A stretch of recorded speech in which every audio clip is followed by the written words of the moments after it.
is Isabella Comas. For nearly 2 months now, Avondale police have searched for the missing 21-year-old. ABC15 is for the first time speaking with that agency, getting a chance to ask questions about the case. But before we get to that interview, here are the details you need to know. Isabella Comas was last seen on January 11th. Police are still hopeful she's alive, despite finding the 21-year-old's car abandoned in Phoenix. Inside, police say they found a substantial amount of blood that was a match for Comas. The passenger seat was also missing. The only person of interest they have in this case is still Tommy Rodriguez, who we're told was seeing Comas romantically. Court documents say the two had only known each other for a few months. He was arrested just days after a turquoise alert went out. Right now, he is behind bars, only charged with stealing and damaging Comas's car. We also, for the first time, sat down with Comas's family, hearing from her mom, who didn't want to share her face or name. The reason why we're reaching out is just to continue to keep Belle's face and name in the media, right, within the community, in hopes of generating new meaningful leads that will help with the investigation in hopes in finding Isabella. Yeah. Can you tell me a little bit about your daughter? Bella was young and she was full of life. She loved fashion in her own way. She loved art and music. She loved to dance. She loved to hang out with friends and go on trips and all of the things a 21-year-old likes to do. Bella was full of life. She was always laughing. I know you said you guys were searching every day. Do you mind describing how you guys search? Yes, so we have been going back to the places that we've known Bella was last seen, or the certain places that we know her phone was pinging at. So those are the places that just keeps us drawing back to see if we can find anything new, if anything or anyone has seen anything. As the search continues, in February, police released photos from the Globe area of a man they believe is Rodriguez driving Comas's car just hours after she was last seen. Those photos were a part of the update we received from police prior to our interview. But police told us they need tips and spoke with us in hopes of bringing this case back front and center. Here's our full interview. Thank you so much for sitting down with us talking about Isabella Comas's case. It is nearing now on 2 months since she was reported missing. Where are you guys at in this case? Yeah, and thank you so much for coming out and sitting down with us. The biggest thing that we want to do today is to get this case back into the public consciousness. Like you said, it's been 51 days since Isabella was last seen, and in that time a lot has happened. You know, we located her vehicle, we located her cell phone in different parts of Phoenix. Yeah. We found video surveillance of her vehicle and of a suspect who we believe to be Tommy Rodriguez in the Globe area on the night of, or the early morning hours of January 12th. And so, as you know, this investigation has been active and has been making progress. Mr. Rodriguez was arrested for stealing Isabella's vehicle later that week, around the 14th or the 15th of January. And, you know, we want to get this back into the public consciousness because we have not received any tips in 2 weeks. Oh, wow. And we're hoping that if we can bring this back up and remind the community that we are still looking for Isabella and we haven't found her yet and we need as much help as we can get. That's what our plea is to call us at 623-333-7001 or 480-WITNESS if you'd like to be anonymous. We did receive some tips after releasing the update about Globe in the early morning hours of the 12th, and some of those tips were helpful to the investigation. However, like I said, it's been a couple of weeks now since we've received any tips, and we're hoping that we can remind the community and remind the public that we're still looking. The turquoise alert is still active. As a reminder, the turquoise alert is a statewide alert similar to the amber alert, but the turquoise alert is for any person under the age of 65 when there's suspicious circumstances around their disappearance and they're believed to be in danger, which we had both with Isabella from the beginning. And so we still are also searching for that vehicle seat that I mentioned in my last update. And our main area of focus is Globe. We searched with Gila County Sheriff's Department in the Globe area in January with targeting specific locations in Globe that some of the evidence was leading us to. Unfortunately, nothing came up out of that search. Shortly after that, the community on their own, came together, kind of a grassroots, and organized a search. We did send a detective to be a part of that search in the sense that our detective was there to let them know we searched these places. That way they didn't search the same places again. And then also if there was any evidence or anything that may lead the case forward, that detective would be there and be ready to get that information immediately. Unfortunately, nothing came of that search either. So again, there's been a lot happening over the last 2 months, both locally and nationally. And our biggest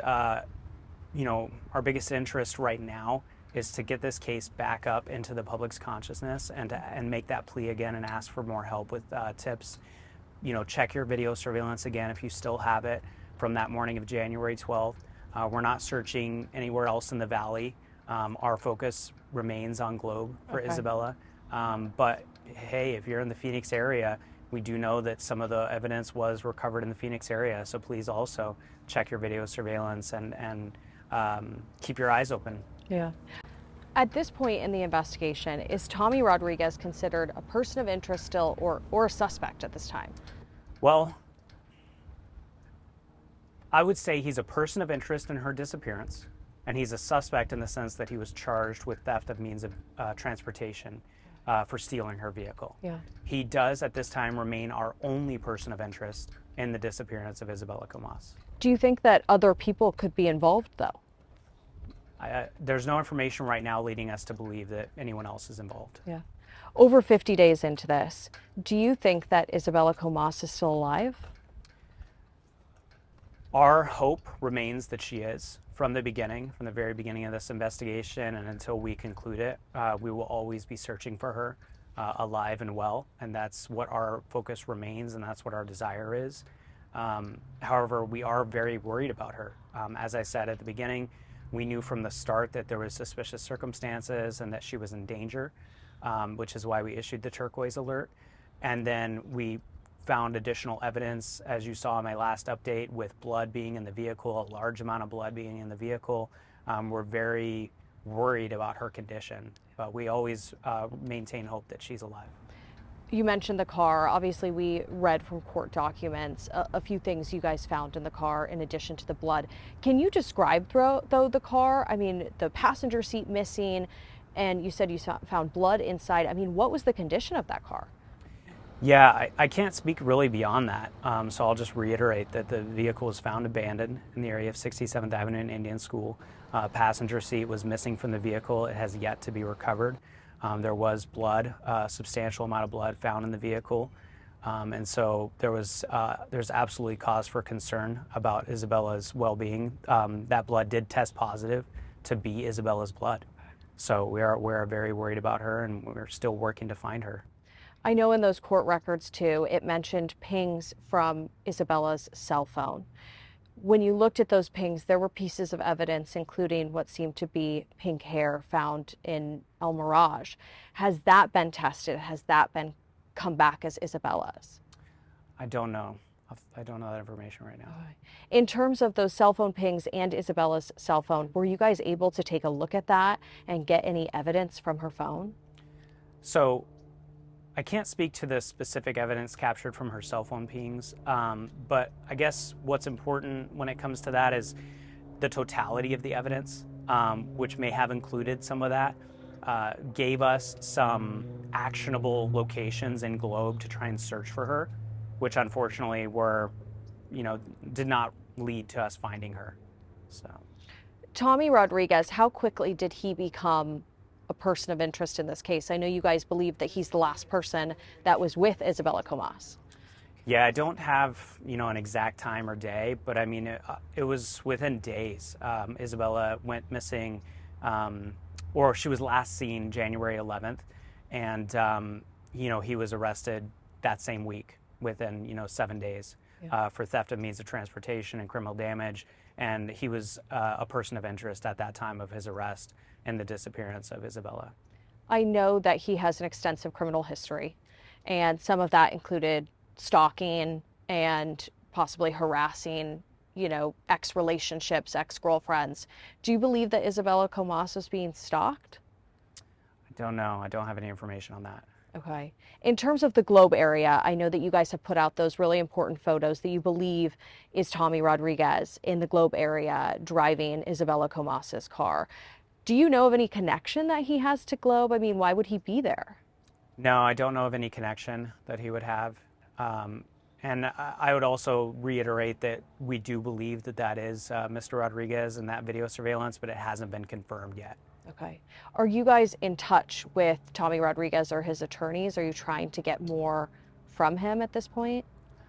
He remains in custody on those initial charges. I don't have any information on whether or not our detectives are speaking with his attorney or not.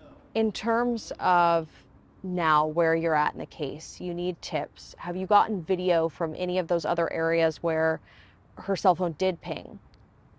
Not to my knowledge. When you think about moving this case forward, as you search for Isabella, could there be a situation where Tommy Rodriguez does have potentially more charges with or without finding Isabella Comas? I think I wouldn't want to speculate, but what I would say is that the possibility remains open that, once we get further along in the investigation or if additional evidence comes up, the best way to say it maybe is like time will tell. It is a possibility that additional charges will be brought forth against Mr. Rodriguez, but it wouldn't be until the results of the investigation are complete. And is part of the investigation interviewing Isabella's friends and family? Has that been a part of this as well? Yeah, of course. Are you able to say if they had any concerns about Tommy Rodriguez? I can't speak to that right now. I don't know. Yeah. In terms of video, I know you guys want to stress, especially in the Globe area. Can you give us any kind of details about what led you there other than Isabella's car being there and these photos that you guys have and license plate readers? Is there anything else you can tell us about why you guys are so focused in the Globe area? No, just the totality of the evidence. And I guess this is a good opportunity to say that, as you know, because we are continuing the investigation and there is that possibility of additional charges at the completion of the investigation, we also want to be very careful about the integrity of the investigation, so we don't want to release any information that would jeopardize that possibility. So, when you think about what people should be looking for when it comes to Globe, and people are maybe sitting at home and thinking, maybe I did see something almost now 2 months ago, what's your message to them? You need them to check their cameras. Yeah, absolutely. So kind of going back to some of the key evidence is the description of the male subject in the video surveillance, the red vehicle, Isabella's description with her clothing and her pink hair, or maybe the hair was covered, maybe their clothing was changed. If you saw any confrontation between two people, a man and a woman, or if you saw anything strange really at all between two people, or specifically those surrounding that red vehicle. We know that her vehicle was there in that Globe area that early hours of that morning, and then we know shortly thereafter it was located abandoned in Phoenix. And so that's what my call to action would be for the residents in the Globe area, is to check for those specific things and try and see if you have anything on video surveillance, or even if you just see this broadcast and you remember any information, please just give us a call, even if it's not video, but you remember, or you heard something from a friend, or any information that you might have, to give us a call and give that to us, our detectives. And I know this is an active investigation, so I know there's going to be questions you guys can't answer. You mentioned being in the Valley and locations in the Valley. You guys have searched areas of the Valley, but right now your focus is Globe. Correct. Okay. Yeah. And moving forward, what would you want people to know about this case? Obviously, you guys are hoping that we can get some attention to it. People will talk about it, remember it, bring in tips. And I'm assuming that's what you guys need, is a lead. Yeah, absolutely. I think the two things that I would want the community to know is that our detectives have maintained, hard work on this case for the last 51 days, and they've been putting a lot of time and effort into it, in the searches and all the gathering of evidence and interviews and all of the back end stuff that they're doing for the investigation. There's sort of two things going on, right? There's the criminal investigation to determine whether or not charges will be brought. But then at the same time, there's also the search for a missing person, and that's Isabella Comas. And so that's what I want the community to know, is that we are maintaining both of those at the same time, and we just ask for your help in getting us closer to finding Isabella, because that's always been the foundation of this investigation, and that's what we're asking the community's help for, is any information that might lead to us locating her. When you think about Tommy Rodriguez, I know that I mentioned his extensive criminal history. I know that his bond really isn't that high because he's being held on charges that include, theft, criminal damage, things like that. Is there a concern that he could be released from custody? I'm not sure. Yeah. When the turquoise alert was put out, I wanted to ask, you guys are sitting down with us now. I know it's about getting tips. Why not have a press conference within the first, 48 hours? There's a lot. I'd have to ask. I can't speculate on why they didn't do a press conference within the first 48 hours. I would want to reach out to our detectives and figure out. I imagine it would have something to do with the investigation.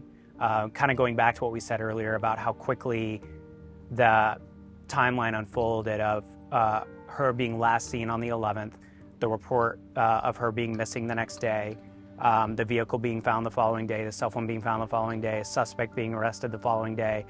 A lot of that stuff is overlapping, right? And so,